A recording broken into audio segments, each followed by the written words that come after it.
Okay. Good morning, friends in Christ Jesus. I welcome all of you to hear the word of God this morning. आप मिल के बात करेगा, mix language में बात करेगा कि बहुत लोग का चर्च मेंबर ऐसा हो जाता है कि Good Friday, Palm Sunday, Good Friday, Easter Sunday जाने का बाद बहुत लोग साइलेंट हो जाता है। मैंने कहा गया क्या हो गया क्राइस्ट का बारे में, रेजरेक्शन होने के बाद कहाँ चला गया, कितना दिन था, सीधा हेवन में चला गया कि नहीं और दुनिया में और कुछ दिन था क्या, उस बारे में बहुत लोग साइलेंट हो जाता है। उसका मतलब मेरा कहना है कि आफ्टर रेजरेक्शन क्राइस्ट का लाइफ साइलेंट जैसा हमको लग जाता है। इसलिए हमने बाइबल को जब जैसा पढ़ा देखा, उसमें रेजरेक्शन का बाद जो है क्राइस्ट साइलेंट में नहीं है, उसका और बहुत पावरफुल हो जाता है। उसका बारे में आज हम प्रभु का वचन लेके आएगा कि where was Jesus after his resurrection और after his coming back from the tomb, उसका बारे में हम बात करेगा। बहुत लोग पाम संडे के बारे में बहुत बात करता है, उसका बाद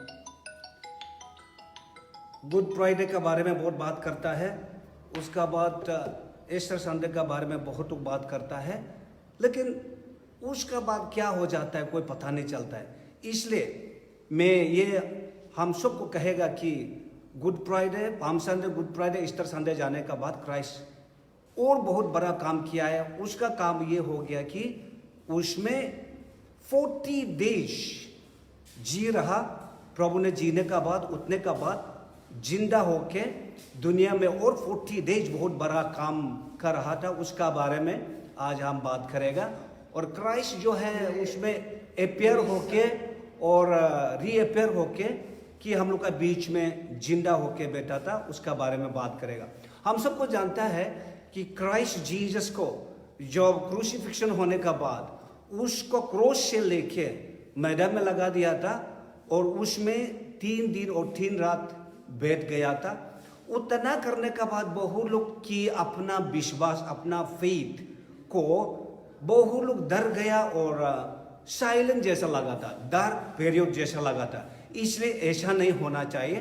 क्राइस्ट मरने का बाद डार्क पीरियड नहीं होता है, बल्कि उसका बाद और बड़ा काम प्रभु ने काम किया है। तो हम इसमें क्राइस्ट जो है मरने का बाद अपियरेंस बोलता है उसको, अपियर, क्राइस्ट का अपियर जो है अपियर हो गया है। तो उसमें बाइबल को देखने से क्राइस्ट का अपियर जो है बहुत सारा टाइम्स हुआ है। हमने बहुत कुछ मेंशन किया, लेकिन हम सबको डिटेली बात कर नहीं सकेगा, बल्कि हम जस्ट क्राइस्ट रेजरेक्शन होने का बाद जिंदा होके हम लोग का बीच में आया था, डिसाइपल्स लोग का बीच में आया था, लेकिन डिसाइपल्स लोग बिलीव नहीं हुआ था कि क्राइस्ट को तो क्रूसिफिक्शन हो गया था। जोसेफ ऑफ अरिमथिया उसको क्रॉस लेके और निकोदेमस क्रॉस को जीसस का बॉडी को लेके मैदान में लगा दिया था, उसका खत्म हो गया था। और रोमन सोल्जर्स लोग उसको मार के खत्म कर दिया था करके बहुत लोग का सारा जेरूशलम, सारा डिसाइपल्स लोग भी अपना अपना साइलेंट हो गया था। तो डर के सब लोग चुपचाप बैठने का कोशिश हुआ था। बहुत लोग अपना से हाइडिंग भी हो गया था, मैंने सामने में दिखाई देने का मन नहीं होके चुपचाप होके बैठ गया था। लेकिन ऐसा नहीं है। क्राइस्ट रेजरेक्शन होने के बाद डिसाइपल्स लोग को अपियर किया था, दिखाया हम जी के उठ गया है करके दिखाया था, लेकिन वो लोग डर गया है। इसलिए हम एक्ट्स चैप्टर 1 वर्स 2-3 को पढ़ने से उसमें क्राइस्ट 40 डेज रहा है बोल के बाइबल में क्लियर कर हम लोग को बता रहा है। Acts chapter 1 verse 3 particularly 40 days Christ ने जी रहा था। उस समय में क्या कर रहा था कि डिसाइपल लोग को अपियर हुआ था, दिखाया था हम जी के उठ गया है। तो अपियर होने के सामने में क्या हो गया, डिसाइपल्स लोग जो है डर गया। डरने का बाद क्राइस्ट को बोला नहीं नहीं ये तो गोस्ट हो सकता है, ये प्रभु कभी होगा नहीं, this is not a Jesus, rather he is, this is a spirit, ghost हो सकता है बोलकर। इसलिए क्राइस्ट ने बताया कि लूक चैप्टर 24 और वर्स 39 में हम देखेगा तो क्राइस्ट ने बोला है, अरे आप लोग हमको विश्वास अगर नहीं हुआ तो आके देखिए, हमको छू के भी देखिए।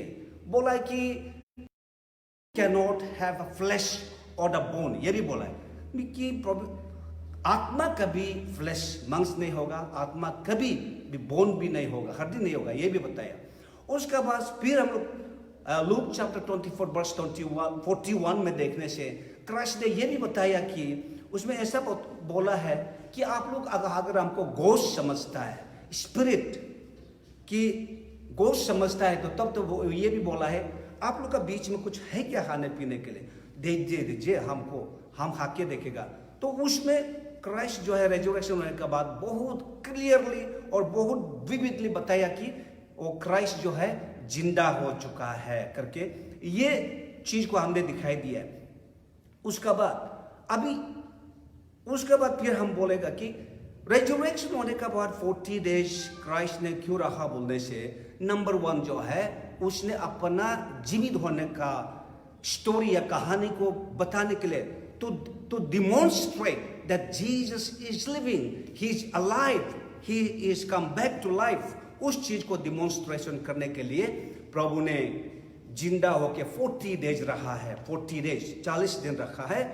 उसके बाद नंबर 2 फिर हम अगर देखेगा तो क्राइस्ट रेजरेक्शन होने के बाद 40 डेज क्यों रहा, क्यों डायरेक्टली हेवन में नहीं गया बोलने से, क्योंकि क्राइस्ट जो है अपना डिसाइपल्स लोग को प्रिपेयर कर रहा था कि after his death the disciples of Jesus Christ should go outside to do the ministry, उसको प्रिपेयर करने के लिए इसलिए कमीशन भी दिया है मैथ्यू चैप्टर 28 और वर्स 18-19। ये तो great commission after resurrection of Christ before he ascended to heaven, he gives this commission, great commission to his disciples, 11 disciples, कि बोला कि आप लोग जाइए और बताइए कि क्राइस्ट जो है रेजरेक्ट हो गया है।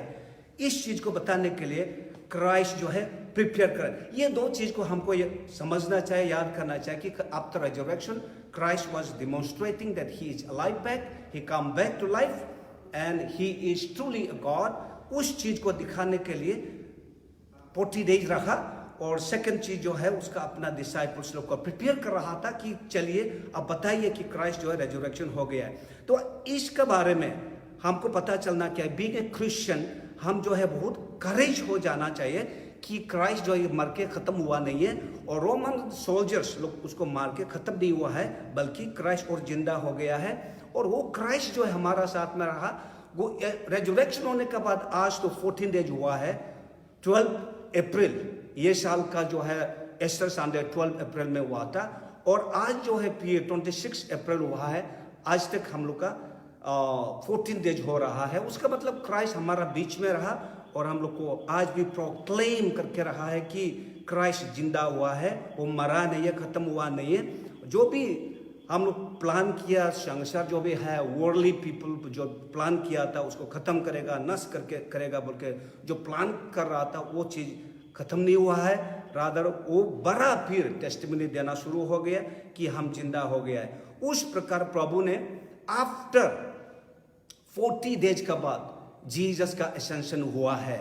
एसेंशन ऐसा हुआ कि सबका सामने में सबको लेके आया, डिसाइपल्स 11 डिसाइपल्स को लेके आया, साथ ही साथ उसमें और कुछ सारा लोग होगा कि वो आके सबको जमा करने का बात बोला, प्रीचिंग देने का बाद, प्रोक्लेमिंग देने का बाद, उसके बाद ग्रेट कमीशन देने का बाद बोला कि हम अभी स्वर्ग में जाएगा, हेवन हम जाएगा करके जी देखा, और सब लोग देखा है उसका एसेंशन को, सब लोग देखा है, देख लिया है। और एंजल बताया कि जैसा आप लोग उसको एसेंशन को देखा उस प्रकार हो, फिर आएगा, वापस आएगा करके बता रहा है। इसलिए as a believers, as a fellow believers of Christ, हमको उस जीसस का बारे में हमको कोई कमियां या कुछ शॉर्टफॉल फील नहीं करना चाहिए कि क्राइस्ट मरने का बाद जिंदा होके और ऐसा फिर आएगा। और वो क्राइस्ट आज भी हमारा साथ में रहा है, और सबका परिवार का साथ, सब इंडिविजुअल का लाइफ का साथ, और सब सोसाइटी का साथ, चर्च का साथ,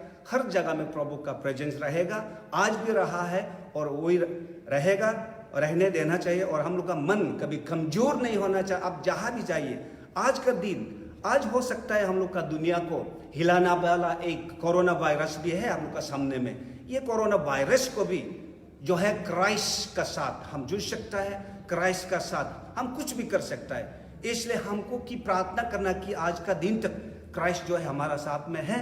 तो मैं क्राइस्ट को प्रार्थना करेगा और हम सब मिलकर प्रार्थना करेगा। आज का दुनिया को हिलाने वाला कोरोना वायरस को भी ये Christ living God resurrected Jesus Christ जो है उसको खत्म कर देगा और हमको प्रोटेक्शन दे देगा, रक्षा करेगा बोल के सबका विश्वास हो जाना चाहिए। और सबका साथ प्रभु रहिए, सबको प्रभु आशीष कीजिए। Thank you, God bless you all.